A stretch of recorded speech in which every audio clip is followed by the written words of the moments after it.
Loyalty choose করতে গিয়ে যদি কোয়ালিটি কম্প্রোমাইজ করি তাহলে কিন্তু আবার রেজাল্ট হবে না।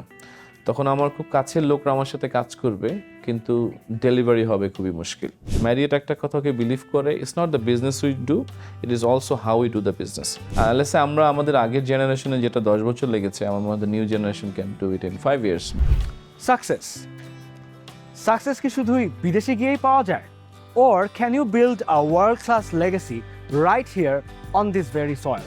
Today we'll be joined by a man who shattered the glass ceiling. He didn't just climb a ladder, he built a new one. Ladies and gentlemen and viewers watching from all over the world, welcome to Mumtaz Herbal Product Presents Voice of Excellence. This is Sadid Adnan Wahid, your host for today's show, and our today's guest is the man who's running the show at Renaissance Dhaka Gulshan Hotel. So without further ado, let's go talk to him and start the interview segment of our show.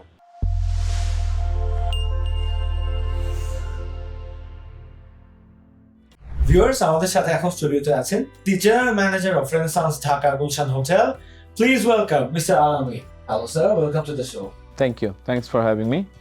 It's a pleasure. Thanks for having us in here and giving us this nicely decorated space to host the interview. So, how are you doing? Alhamdulillah, I'm good. I'm doing okay as usual. Life busy, little bit of challenge here and there, but it's okay. It's part of our life. That's great to know, sir. So, let's talk about your journey. আপনার শুরুটা ছিল গ্রামীণ ফোনে, then you joined Pan Pacific, আর এখন ম্যারিয়েটের মতো একটা global ব্র্যান্ডের south এশিয়ার first Bangladeshi general manager. I mean, it's a roadmap for many aspiring hoteliers. So, let's go back to the early days. শুরুটা আসলে কেমন ছিল?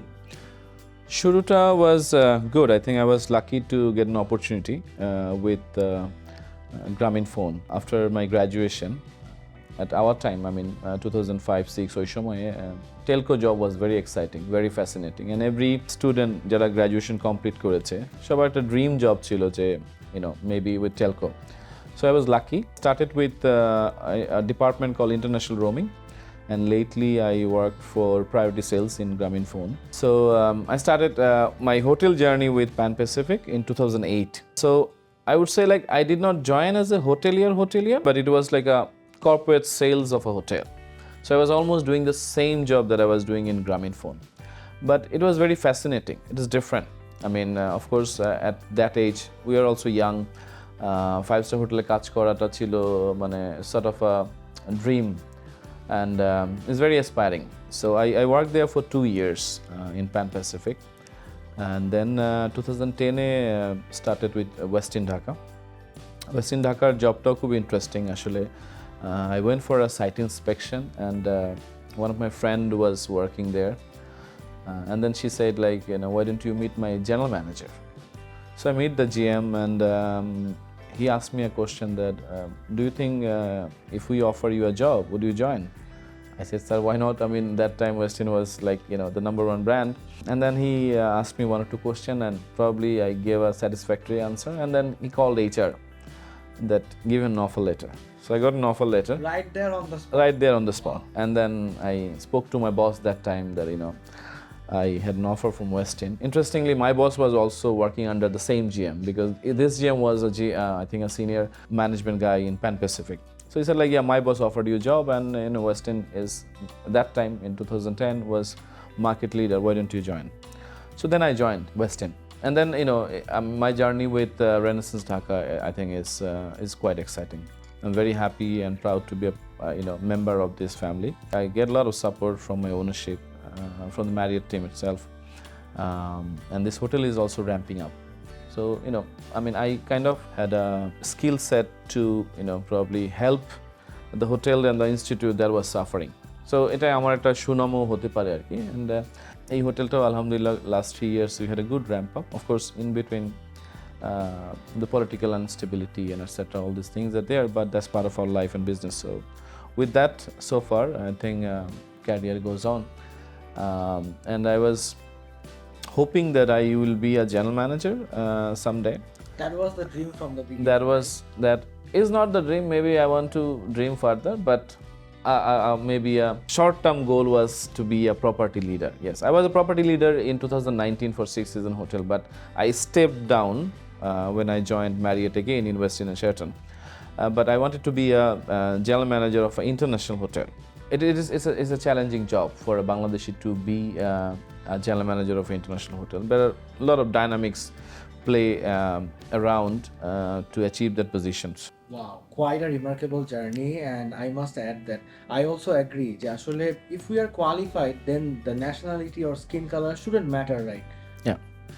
মানে আমাদের হোটেল লাইফে হয় কি মানে দ্য ফ্যাক্ট ইজ মানে একটা সোশ্যাল বিলিফ ছিল যে একটা বিদেশি হোটেলের জিএম বিদেশি হলেই ভালো হয়। আমরা ওটা দেখে বড় হয়েছি তো, অ্যান্ড দেন অথবা বয়স্ক একজন হইতে হবে। যেমন আমি অনেক জায়গায় এটা বলি, আবার ওই কথাটা বলতে চাই যে একটা বিদেশি হোটেলে জিএম হওয়ার জন্য either he have to be a foreigner or a elderly person. আমি এই দুইটাতেই ডিসকোয়ালিফাইড। তো আমার কাছে মনে হয়েছে যে বাট আমি যে কাজটা করি এই কাজটা করার জন্য এই দুইটার কি কোনোটাই দরকার? আসলে দরকার নাই। So I was lucky that my management, my ownership, and also my Marriott, regional team, they thought that okay, I think we should give him the opportunity.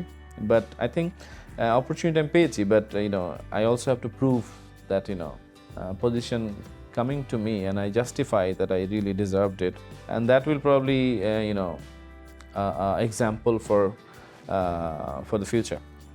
And so now I think I actually put double effort so that I justify the position and I can create some landmark so that in future I can be proud of, and also people can consider this as an example. So sir, as we were just discussing, আপনার career অনেক diverse. You have played various different roles in your career, কখনো কর্পোরেটে, কখনো সেলসে, even কখনো pre ওপেনিংয়ের মতো খুবই challenging একটা পজিশনে। সো আপনার লিডারশিপ স্টাইলটা আসলে কেমন? লাইক কোন গাইডিং প্রিন্সিপালগুলো আপনাকে হেল্প করেছে to navigate this difficult roles and paths? I would say like my strength is that as a person I'm very positive and I believe in inclusive leadership. I give opportunity to my team member to speak up, and I'm a firm believer of that the young people are more smarter than us. They have like lot to add. So আমরা যেটা করি কি অনেক সময় যে বস যেটা বলবে সেটার সাথে সবাই ইয়েস করে, ইয়েস ম্যান হতে চাই। সো এটা একটা কোম্পানির বিগার গ্রোথের জন্য অবশ্যই এটা খুবই একটা I think it's a hinder. Tunnel ভিশনটা এসে পড়ে। হ্যাঁ, কারণ maybe boss is experienced, but also the boss should encourage the fresh ideas. তো এতে করে হয় কি ডিসিশনটার ওনারশিপ সবার কাছে চলে যায়, and then they motivate themselves to probably achieve a goal. But having said that, I also try to keep the line straight for my associate, because আমি কিন্তু খুব অনেক চেষ্টা, I am trying very good, অথবা অনেক ভালো, অনেক চেষ্টা করছি, দেখি এই জাতীয় স্টাইলটা আমি কমফোর্টেবল না। সো যারাই আমার সাথে কাজ করেছে বা আমি যেভাবে কাজ করতে চাই, অফকোর্স আমিও নিজেকে অনেক স্লোলি চেঞ্জ করেছি যে to drive a result. End of the day I can be a very nice leader, very popular leader, but আমি যদি রেজাল্ট অ্যাচিভ না করি তাহলে কিন্তু আসলে I am not adding value for the company, because when I work for a company as a leader, most of the কেসে আমাদের দেশে যেটা হয়, we work as a manager, not as a leader. So আমাকে একটা কাজ দেওয়া হচ্ছে, ওইটা আমি কত নাইসলি ম্যানেজ করতে পারলাম, ওইটার উপরেই আমার ইভ্যালুয়েশনটা হয়। সো এখানে একটা বিষয় থাকে যে আমরা যখনই চুজ করতে হয় যে লয়ালিটি ভার্সেস কোয়ালিটি, তো আমরা যেটা করি ম্যাক্সিমাম ক্ষেত্রে লয়ালিটি চুজ করি, but I personally think that we should do a balance. Loyalty choose করতে গিয়ে যদি কোয়ালিটি কম্প্রোমাইজ করি তাহলে কিন্তু আবার রেজাল্ট হবে না। তখন আমার খুব কাছের লোকরা আমার সাথে কাজ করবে কিন্তু ডেলিভারি হবে খুবই মুশকিল। এবং যে কোনো লিডারশিপ তখনই সাকসেসফুল হবে যখন টিমটা ইকুয়ালি ব্যালেন্স থাকবে এবং তারা ইকুয়ালি অ্যাক্টিভলি পার্টিসিপেট করে ভ্যালু অ্যাড করতে পারবে। তো for any companies or organization success, I think selection of human resource is very important. If you are around the right people, the right result will come sooner or later. Sir, এখন তো sustainability নিয়ে আমরা অনেক কথা বলছি, তো renaissance ঢাকার স্ট্র্যাটেজিতে sustainability বা কমিউনিটি এঙ্গেজমেন্টের রোল ঠিক কতখানি আছে, আর আপনাদের অপারেশনসের মধ্যে এগুলো কিভাবে ইন্টিগ্রেট করছে? Very interesting question and very relevant actually. Not for Renaissance, Marriott as a brand is extremely focused on sustainability and also community engagement. Marriott যেটা বলে যে সাস্টেইনেবিলিটি আসছে, এটা কিন্তু আর কোনোদিন যাবে না। We have to live with it and we have to learn how to manage it. এবং as a Marriott brand we have lot of initiatives. সবগুলো ইনিশিয়েটিভ আমরা বাংলাদেশে নিতে পারি না because of different constrain, but there are certain initiative in our hotel we have, and across all Marriott hotels they have it. Let's say for an example, আমরা আমাদের প্রত্যেকটা হোটেলে how we can minimize the carbon footprint, those initiatives are there. So আমার যেই EME setup হোটেলে যে engineering technical যদিও, ওইখানে কিন্তু আমরা কীভাবে ইকো ফ্রেন্ডলি একটা বিল্ডিং করতে পারি ওই ইনিশিয়েটিভগুলো আমরা নেই। Even in our food and beverage আমাদের সোর্সিং যেটা হয় সেটাও সাস্টেনেবিলিটির সাথে অ্যালাইন্ড। আমরা কীভাবে প্লাস্টিক এলিমিনেট করতে পারি। Lot of hotels are now coming with bottling plants যাতে কার্বন ফুটপ্রিন্ট কমানো যায়। আমাদের একটা কনসেপ্ট আছে, এটাকে আমরা বলি কেজ ফ্রি এগস। ইভেন আমরা যে এগটা নেই সেটা যাতে কেজ ফ্রি হয়। রেসপন্সিবল সোর্সিং বলে একটা কথা আছে, যেখানে আমরা সি ফুড যে সোর্স করি অথবা দেশের বাইরে অনেক ক্ষেত্রে মিট যে সোর্স হয় সেগুলো রেসপন্সিবল সোর্সিংয়ের কিছু ইনিশিয়েটিভ আছে। This are globally accredited action, so ওগুলো আমাদের নিতে হয়। আমাদের that's a part of our audit. So we have been audited by our mother brand যে আমরা এগুলো ইনিশিয়েটিভগুলো নিচ্ছি কিনা। এছাড়াও আমরা চাই যে হোটেলের মধ্যে আমরা মানে এই ইকো ফ্রেন্ডলি ইনিশিয়েটিভ সাস্টেনেবিলিটিকে সাপোর্ট করে এরকম ইনিশিয়েটিভগুলো নেওয়ার জন্য আর কি। ইভেন আপনি আমাদের হোটেলে যদি সন্ধ্যার পরে we shut down all the lights or air conditioner একটা certain temperature we maintain so that electric consumptionটা যদি একটু reduce করি, and that can maybe support back the society. ম্যারিয়েটের মতো একটা গ্লোবাল ব্র্যান্ড আপনি লিড করছেন, that's a very huge thing. So ঢাকার local identity ধরে রেখে ম্যারিয়েটের যে গ্লোবাল স্ট্যান্ডার্ডগুলো ওগুলো মেনটেন করা, এই দুটো আসলে ব্যালেন্স কিভাবে করছেন? I think it comes from an experience. Because Marriott একটা পজিশন কাউকে দেওয়ার আগে তাকে প্রিপেয়ার করে কিন্তু। So there is a maybe I did a ELP program, so emerging leadership program. So for the next role you prepare yourself. So সেক্ষেত্রে practical experience থাকে। Under the senior leadership you have a mentorship, সেটা করতে পারি। Online lot of courses are there. So before they give you the position, they will make sure that you are as good as a international person. So ওই এক্সামটা pass করেই আপনাকে কিন্তু এই পজিশনটার জন্য আসতে হতে পারে। So I think after when you get the position is pretty easy, because prerequisite যে কাজগুলো দরকার ছিল সেই কাজগুলো আমি করে আসতে পেরেছি। বাট ম্যারিয়েটে কাজ করার কালচারটা এমন যে it's never you learn everything, right? Everyday নতুন জিনিস আসছে, এভরিডে নতুন জিনিস শিখছি। This industry is, I think, like that. Every day is a new challenge. Correct. Every day you face new people, you meet different clients, and Right. you have to learn something. That is one part of the hotel business, but in a senior leadership role and a company like Marriott, একটা খুব critical discussion হয় যেটা হলো compliance. So Bangladesh যেহেতু আমাদের কান্ট্রিতে corruption index comparatively high, so আমাদের দেশে মানে কমপ্লায়েন্সের ফোকাসটাও একটু বেশি। সো ওই জিনিসটা কিন্তু আমরা আসলে হয়তো সোসাইটি বা কালচারালি খুব বেশি এডুকেটেড না। There are so many thing যেটা আমাদের কাছে মনে হয় যে it's okay, but maybe as a American company they are very rigid about it. So ওই জিনিসগুলো আমার জন্য একটা লার্নিং কার্ভ। আমি হয়তো এই জিনিসটা আমি লেটেস্ট শিখেছি যে হোয়াটস নেক্সট, এবং এখনও শিখছি, so that I can do the business in a compliant way. Marriott একটা কথাকে বিলিভ করে, it's not the business we do, it is also how we do the business. বিজনেসটা থেকে রেভিনিউ আসুক না আসুক, বাট বিজনেসটা যাতে কমপ্লায়েন্ট হয়, এটাকে আমার as a property leader that I have to ensure. And this is my new learning curve, যে আমি এই জিনিস যদি জিজ্ঞেস করেন যে এখন কি শিখছেন, I am learning compliance. So I am sure মানে আরও অনেক কিছু শেখার স্কোপ ইন ফিউচারে হবে। তো স্যার, আমার লাস্ট কোয়েশ্চেন, এখন কিন্তু আমাদের দেশের আমাদের young generation they are very aspirational about this hotel industry. Many young people want to be hoteliers, and I am pretty sure যে আজকে আমাদের এই এপিসোড দেখার পর অনেকেই চাইবে যে আপনার মতো একদম কি লিডারশিপ পজিশনে আসতে।